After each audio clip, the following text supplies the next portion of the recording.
바라보는 영광, The Final Victory. 베드로전서 3장 18절에서 22절에 나타난 메시지입니다. 수년 전에 우크라이나의 수도인 키예브 혹은 키이브를 방문한 후에 기차를 타고 러시아의 수도인 모스크바 크레므린 광장을 방문한 적이 있습니다. 역사적으로 러시아와 우크라이나 모두는 동방 정교회에 큰 영향을 받았습니다. 키예브 도시를 관통하는 드네프르강에서 배를 타고 바라보는 키예브의 언덕 위에 세워진 정교회의 십자가의 모습은 수백 년 동안 우크라이나인들에게 기독교 신앙이 많은 영향을 주었을 것을 생각할 수가 있습니다. 그런데 우크라이나의 수도인 키예브에 참혹하게 부서진 건물들을 보았습니다. 처참하게 파괴된 민간인들 집들을 보면서 우크라이나인들은 아마도 이렇게 생각할지 모르겠습니다. 하나님, 처참한 전쟁과 전염병 속에서 하나님 어디 계십니까? 이렇게 참혹한 사건 속에 하나님은 무엇을 하십니까? 라는 한탄의 기도를 했을 것입니다. 지금도 수년 전에 오래됐지만은 키예브의 중심거리를 걸었던 사람들, 그리고 그 속에서 만났던 크리스찬 형제 자매들의 얼굴이 눈에 선합니다.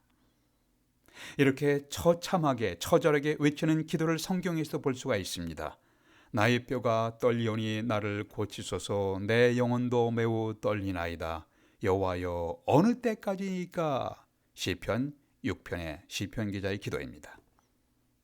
여호와여 내가 부르짖어도 주께서 듣지 아니하시니 어느 때까지이까? 내가 강포로 말미암아 외쳐도 주께서 구원하지 아니하시나이다. 어찌하여 내가 죄악을 보게 하시며 패역을 눈으로 보게 하시나이까? 겁탈과 강포가 내 앞에 있고 변론과 분쟁이 일어났나이다.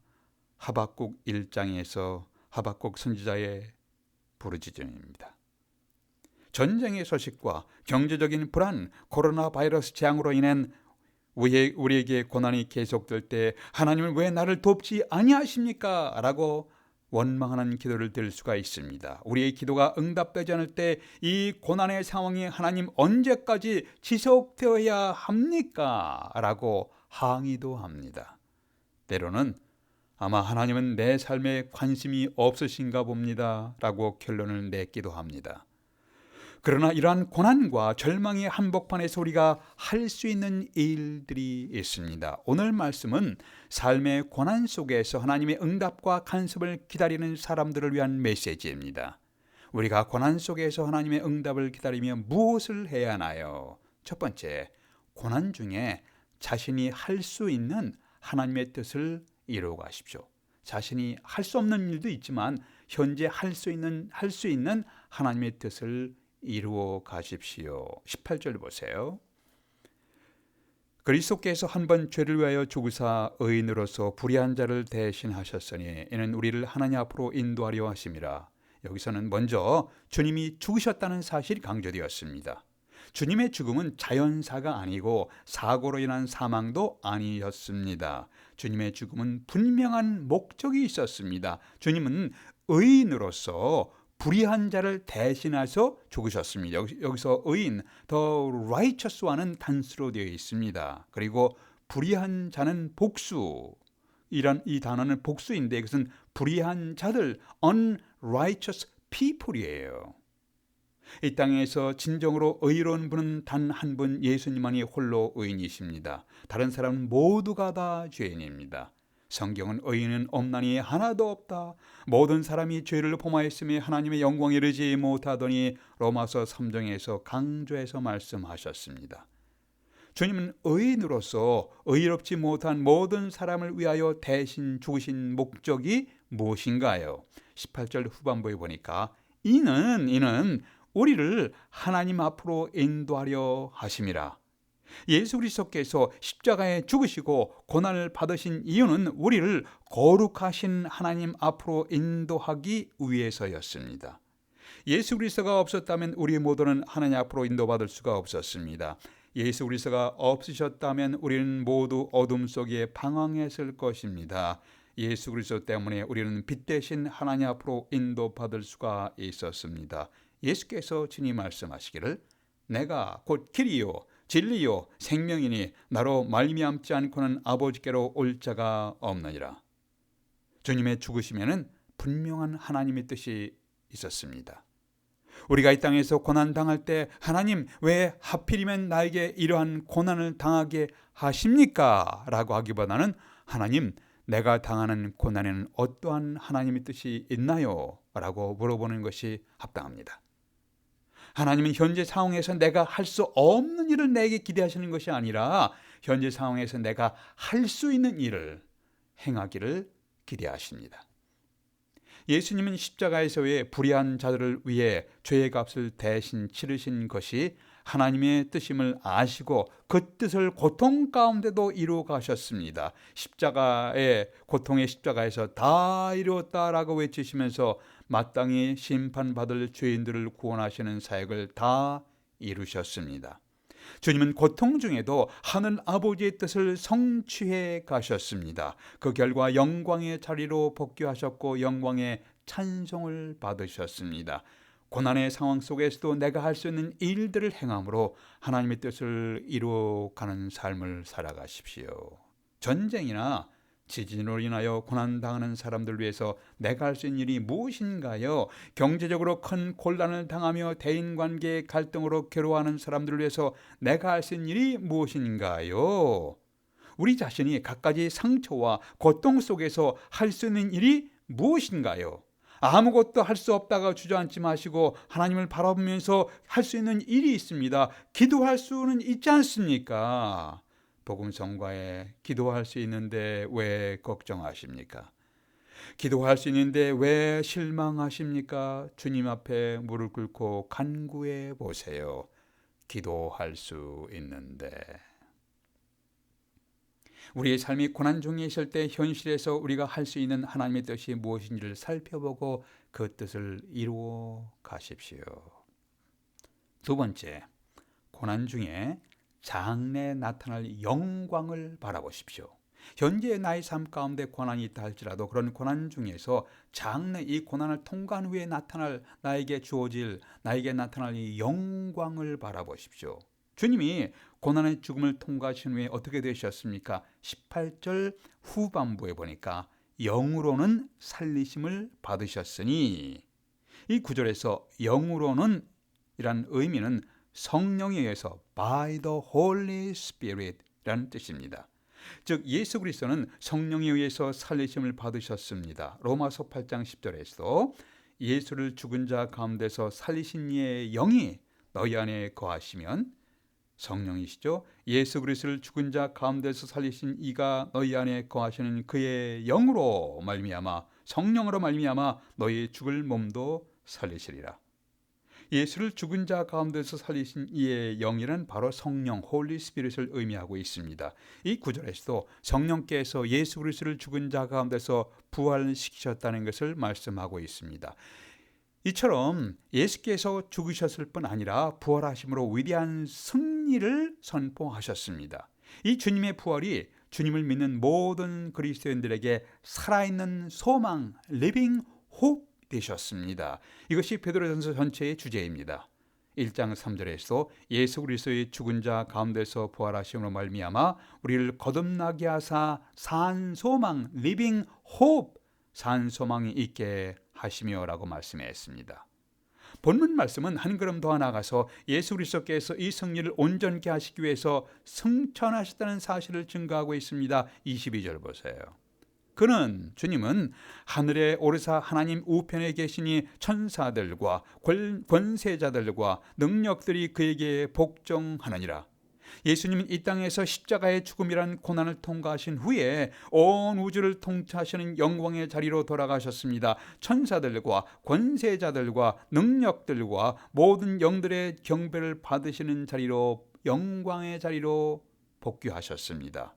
주님이 십자가에서 죽기까지 당하신 고난에는 하나님의 분명한 뜻이 있었습니다. 주님은 고난 속에서도 하나님의 뜻을 이루어 가셨습니다. 그 고난을 통과한 후에 부활하시고 승천하심으로 영광스럽게 되셨습니다.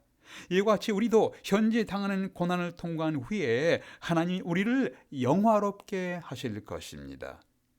우리의 삶의 현실에는 각 사람들이 여러 가지 고난의 형태를 경험하고 있습니다. 경제적인 고난이 있습니다. 대인관계의 갈등으로 인한 고난도 있습니다. 자녀의 양육에서 오는 고난도 있습니다. 결혼생활, 부부생활에서 오는 고난도 있습니다. 육체적인 질병으로 인한 고난도 있습니다. 영적인 억눌림으로 인한 고난도 있습니다. 생존 문제로 인한 고난도 있습니다. 갖가지 우리의 피부에 와 닿는 고난들, 현실에서 경험하는 고난들이 우리에게 있습니다.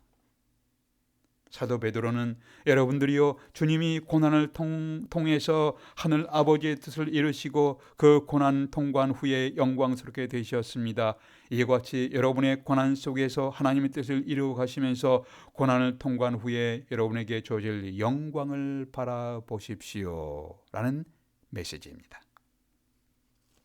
사도 바울은 생각하건대 현재의 고난은 장차 우리에게 나타날 영광과 좋게 비교할 수 없도다 라고 말씀했습니다. 어느 산마루에 있는 세 그루의 나무에 대한 이야기를 보고 중요한 교훈이 있다고 생각되어서 소개하겠습니다. 세 나무 모두 꿈을 가지고 있었습니다. 첫 번째 나무의 꿈은 언젠가 자신이 금으로 입혀진 보석함이 되어 이 세상에서 가장 아름다운 보석을 담는 것이 꿈이었습니다. 둘째 나무의 꿈은 바다를 여행하는 군함이 되어 왕을 태우고 다니는 것이 꿈이었습니다. 셋째 나무의 꿈은 이 산마루에서 가장 높고 아름다운 나무가 되어 사람들이 자기를 우러러 볼 때마다 하나님을 생각나게 해주는 사랑받는 나무가 되는 것이었습니다. 세 나무 모두 모여서 그들의 꿈이 이루어달라고 하나님께 자주 기도를 했습니다. 어느 날 나무꾼이 이 산마루에 올라와서 첫 번째 나무를 자르기 시작했습니다.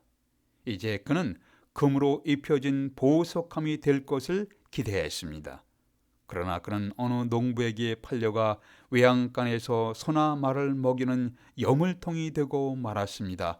그는 실망했지만 믿음을 버리지 않고 기도했습니다. 나무꾼들이 둘째 나무를 자르기 시작했습니다. 그는 이제 바다를 여행하는 군함이 되어 왕을 태우는 꿈에 부풀어 있었습니다. 그러나 그 역시 어느 어부에게 팔려가 작은 어선이 되어 호숫가에 띄어졌습니다. 군함이 되기보다는 그 나무는 너무 연약했던 것이었습니다. 그 역시 실망했지만 믿음을 버리지 않았습니다.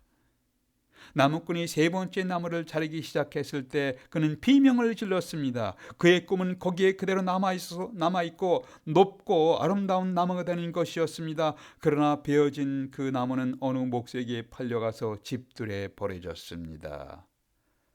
그는 실망했지만 믿음을 버리지 않았습니다. 꿈을 버리지 않았습니다. 몇 년간 세월이 흘렀습니다. 어느 날 말구유가 된 첫 번째 나무에 세상에서 가장 아름답고 보배로운 아기가 태어나 그 품에 안기었습니다. 이 아기의 이름은 예수라고 불렀습니다.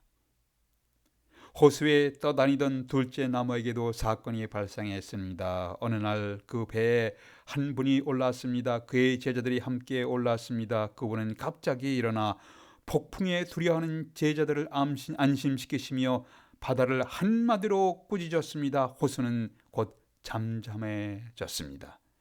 제자들은 그분에게 엎드려 그분을 주님과 왕으로 경배하였습니다. 이때 비로소 그 나무는 왕 중에 왕을 모셨음을 알게 되었습니다.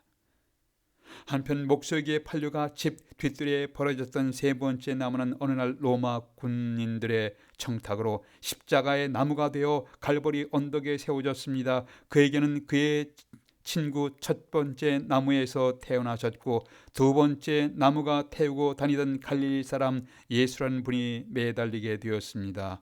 그리고 그는 원래의 꿈처럼 하나님을 보여주고 사람들에게 사랑받는 십자가의 나무가 되었습니다. 세 나무의 기도는 모두 응답되었습니다. 성취되었습니다.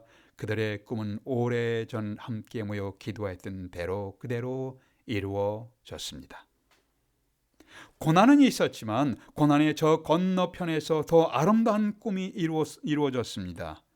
고난을 당해도 믿음을 버리지 아니하고 기도했기 때문이었습니다. 성도 여러분, 우리도 아픔과 고난 중에 기도하며 하나님의 뜻을 이루어가도록 서로 격려하며 살아가십시다. 기도하시겠습니다. 아버지 하나님, 저희들을 불쌍히 여겨 주시옵소서. 전쟁과 전염병이 창궐하는 이 시대에, 고난의 시대를 저희들이 살고 있습니다. 주님을 바라보면서 소망 중에 살아가고 있지만 경건한 신앙인으로 살아가는 의욕을 상실케 하는 환경과 여건이 저희 주변에 있습니다. 이 시대의 문화는 하나님을 무시하고 심지어 예술이라는 명목하에 하나님을 모욕하는 시대에 저희들이 살고 있습니다. 저희들이 너무 실망하지 아니하도록 저희들에게 힘을 주시옵소서. 형제 자매들이, 그리스도 안에서 형제 자매들이 서로 격려하며 용기를 갖고 주어진 믿음의 길에서 벗어나지 아니하도록 저희들을 도와주시옵소서. 우리 주 예수 그리스도의 이름으로 기도하옵나이다. 아멘.